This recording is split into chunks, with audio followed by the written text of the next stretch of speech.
లక్షల కోట్లు ఖర్చు చేస్తున్నటువంటి ఏపీ ప్రభుత్వంపై ప్రజాశాంతి పార్టీ అధ్యక్షుడు కేఏ పాల్ ధ్వజమెత్తారు. ఇక ప్రకటనల కోసం లక్షల కోట్లు ఖర్చు పెట్టిన వైసీపీ నేతలు, ఉద్యోగులు మహిళలకు ఇచ్చేందుకు డబ్బులు ఎందుకు లేవని ప్రశ్నించారు. మరోవైపు నేను సిద్ధమంటూ ప్రతి పోల్ కాలనీలో పోస్టర్లు ఏర్పాటు చేసినటువంటి ప్రజాధనాన్ని దుర్వినియోగం చేశారని ఆరోపించారు. ఇక మోడీ తొత్తులను ఓడించాలని సూచించారు.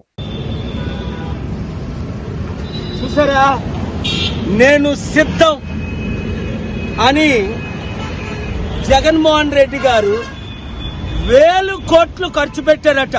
ఎక్కడ చూసినా ప్రతి పోల్కి, ప్రతి స్ట్రీట్ లో లక్షలు పోస్టర్స్, 1000 కోట్లు ఖర్చు పెట్టి, ఇది ప్రజాధనం దుర్వినియోగం కాదా? నిరుపేదలకు ఇవ్వడానికి డబ్బులు లేవు, మహిళలకు ఇవ్వడానికి డబ్బులు లేవు, అంగన్వాడీ వాళ్ళకి ఇవ్వడానికి డబ్బులు లేవు, టీచర్స్కి ఇవ్వడానికి డబ్బులు లేవు, శాలరీలు టైంకి ఇవ్వడానికి డబ్బులు లేవు, రోడ్లు వేయడానికి డబ్బులు లేవు, అభివృద్ధి చేయడానికి డబ్బులు లేవు.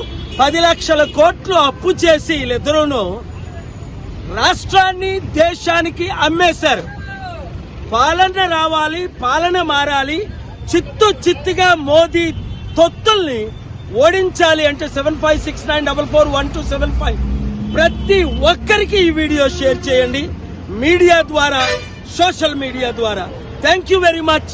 రండి, ఈ శనివారం 17 తారీఖు సాయంత్రం 6 గంటలకు ఆసిలిమెట్ దగ్గర విశాఖపట్నం మన ఫంక్షన్ హాల్లో ప్రతి వార్డు నుంచి 100,000 మంది తయారవ్వండి. Thank you very much.